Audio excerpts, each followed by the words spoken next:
thank you very much for attending. If you need to go, if you have a Valentine's Day meal or something like that booked, you're free to go. I actually do put the Q&A on the replay page, so if you need to refer back to it, if I answer one of your questions and you just want to listen back to it, you can, but I separate it from the main presentation because obviously it's a little bit more informal.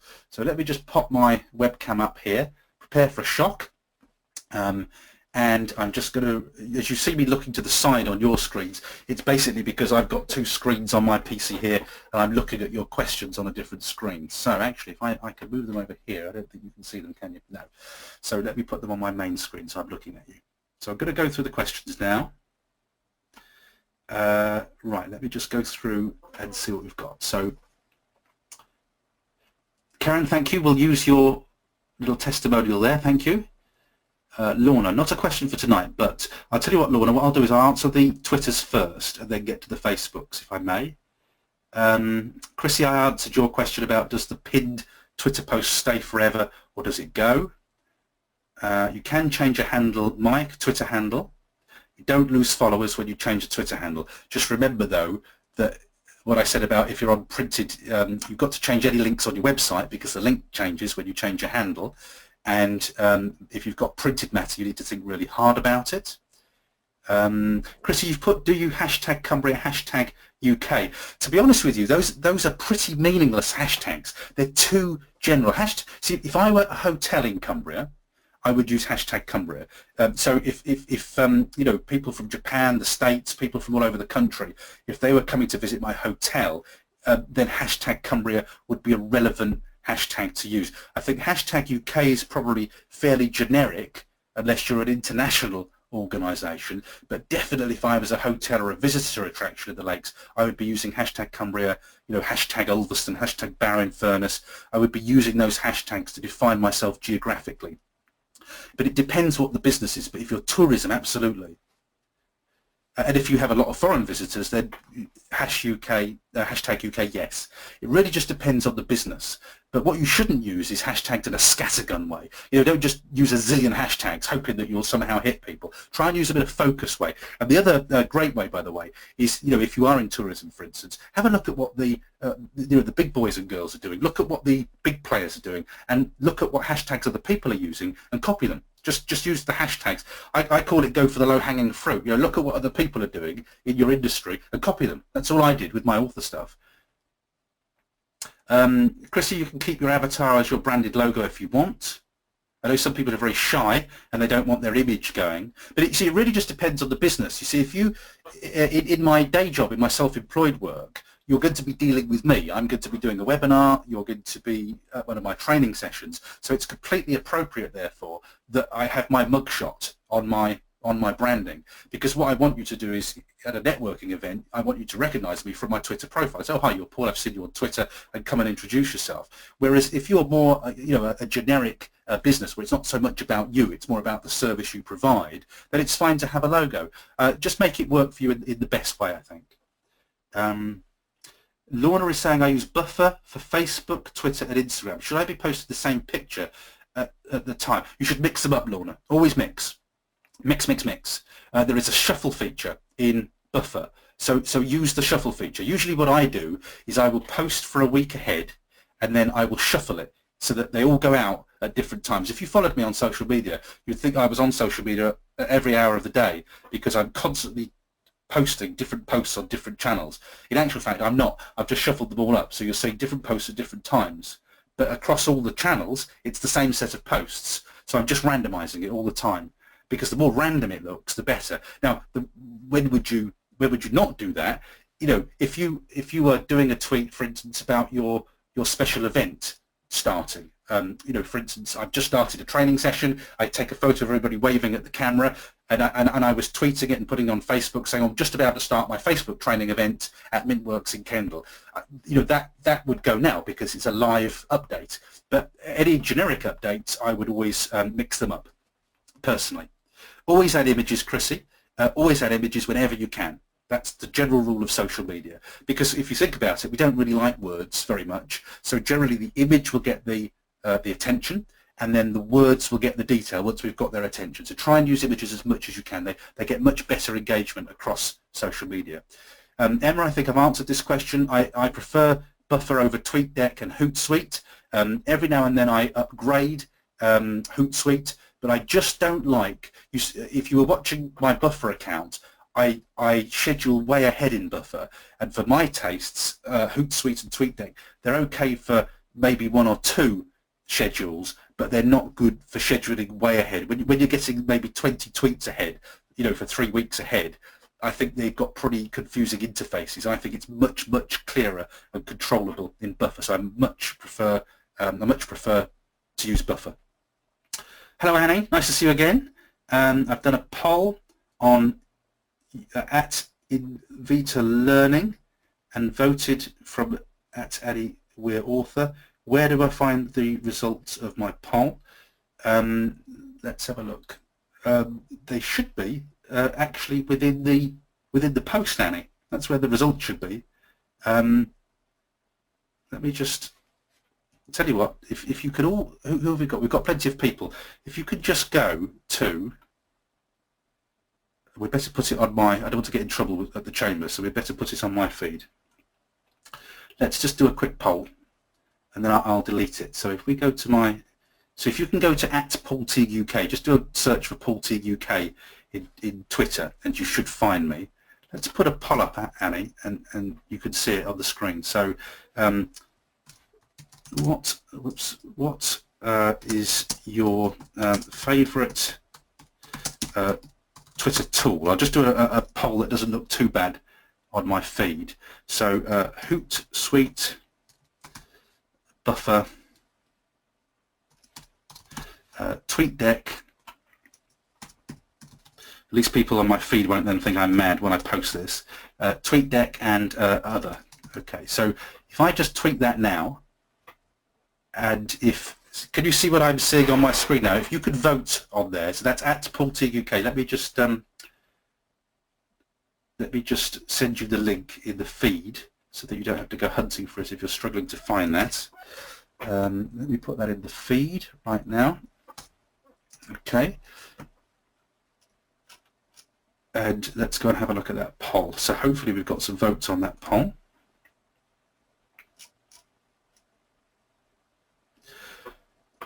Has anybody voted on that yet?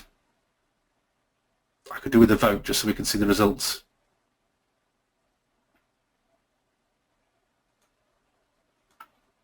Oops.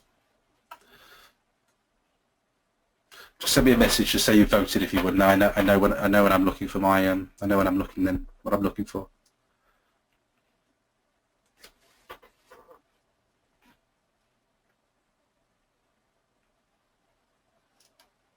Right, we've had 4 votes on there. So let's have a look. There we go. So you should see it in live time, Annie. So can you see that on the screen? Yeah, that's on the screen. So you should see that in live time. So we've had 7 votes, 14% Hootsuite, 71% Buffer, and 14% on TweetDeck. So you should see that in live time. But also, if you go into here, into the right click up here. No, I'm telling a lie. I beg your pardon. It's not the right click. Whoops. Stop clicking, Paul. It's this one. If you click on the View Tweet Activity, you'll then see how many impressions you've got, how many engagements you've got, how many votes, retweets, and likes. So I've got 11 votes so far. So Buffer is the favourite tool.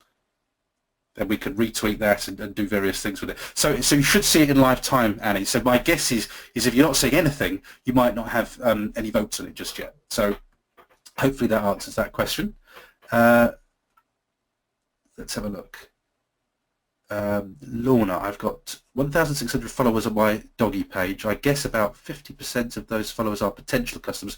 What's the best way for me to encourage them to follow my cottage feed? Well, to be honest with you, Lorna, I wouldn't get them to follow your cottage feed, because not unless you think there's a crossover between the two. This is why I always use extreme examples, because if I have 2 businesses, one is a florist's and the other is a cycling shop, although there will be do you remember those Venn diagrams that we used to do at school? So if I just do a terrible Venn diagram on the screen here, okay, so if this side that side is people who like flowers, that people who like cycling, and that's people who like cycling and flowers, people who like cycling and flowers is going to be a very, very small percentage. Okay, and what you're trying to do is to target, well, you see, it might work for you. It just depends how the dog page works. So if you're targeting people who like dogs and who might want to stay in your cottages, that might have some relevance in actual fact.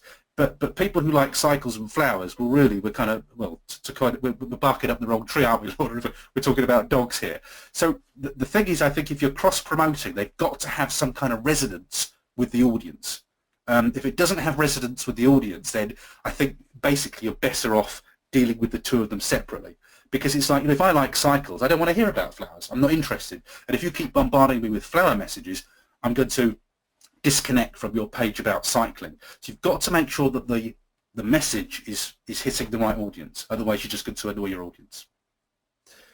But with dogs, you see, with dogs, it's quite funny because if you're targeting people in your cottages who have dogs and want to bring their dog on holiday, well, then actually there is some cross-fertilization there. I think you've just got to choose the messages that you share. That's what I would say. Make sure they're relevant. Don't just share everything. Is it, yes, oh, Pam's gone now, but Pam, hopefully you'll pick this up on the replay. Is it good practice to mention other businesses in your tweet? Absolutely. Now, and then Pam goes on to say, even if it's not particularly relevant to them. No, don't do it if it's not relevant to them.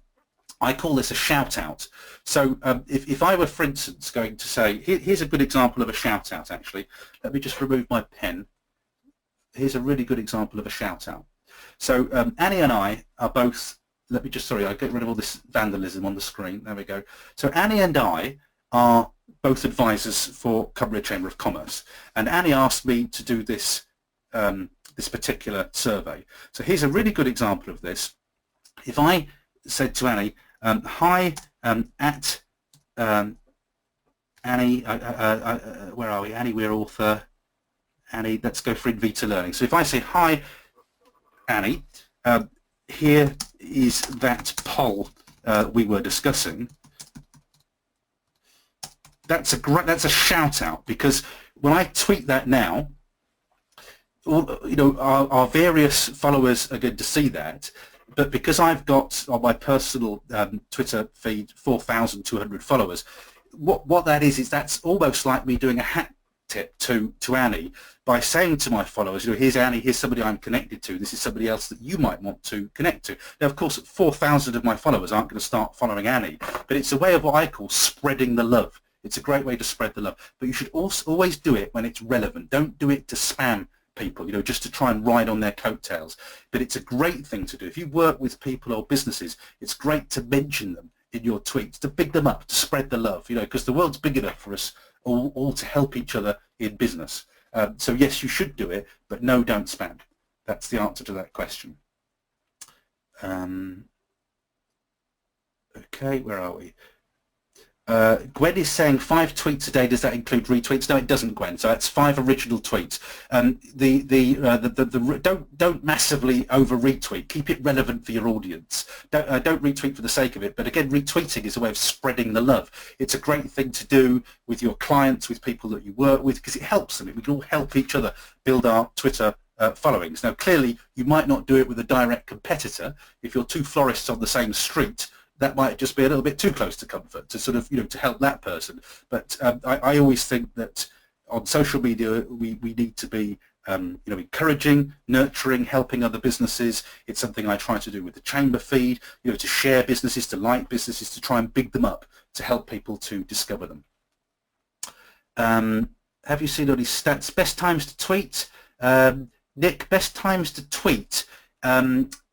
You can see that in your buffer stats.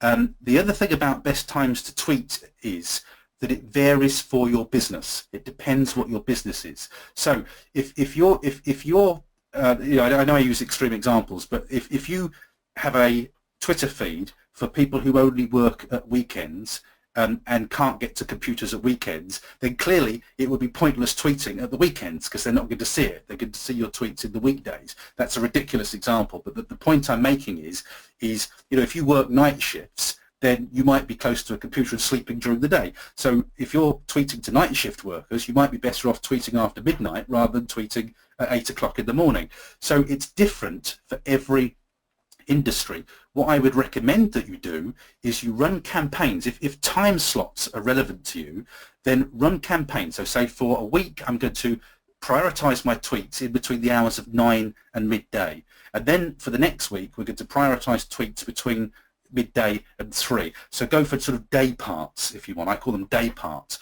And then look at the stats you get and see when you get most engagement.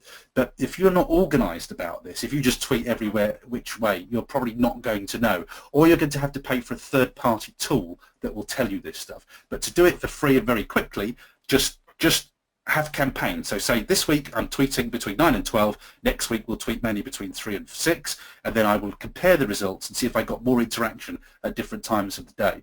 But every audience is different. That's the truth of it. So I can't tell you when is the best time to tweet your audience.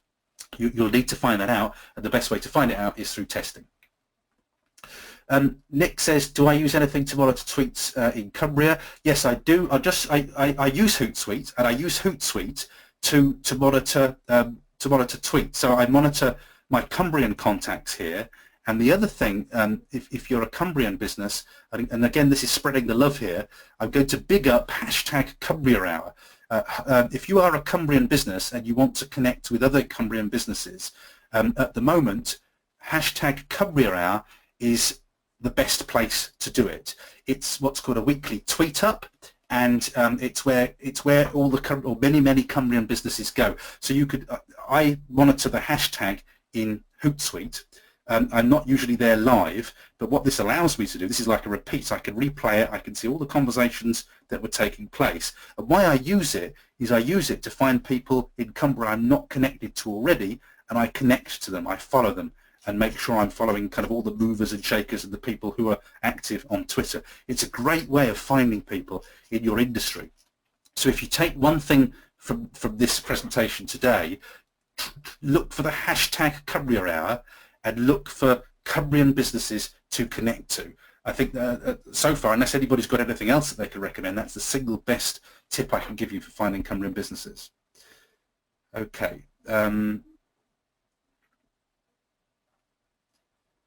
We're going to have to wind up in about 9 minutes, so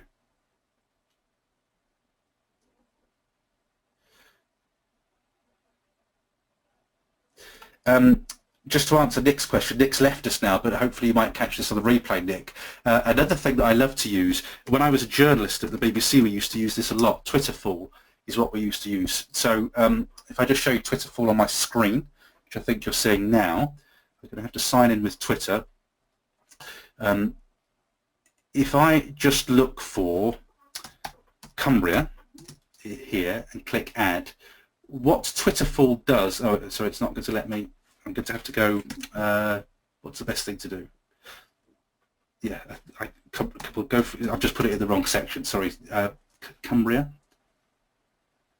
and I've spelt it incorrectly, excuse me, sorry, I'm terrible.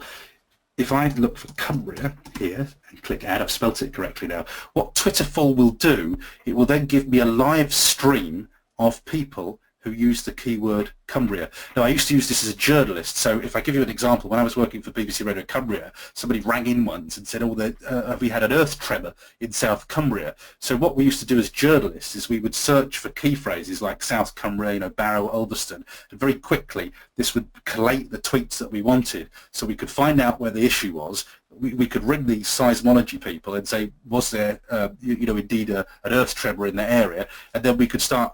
Once we'd confirmed the information, we could run it on the news. Now, I don't know how you would use this in your business, but Twitterful is quite useful for finding themed live tweets. So again, I'm going to use Gwen. You're a VA. I don't know whether VA will bring anything in. Let me have a look at the VA. I don't know whether VA will bring anything in.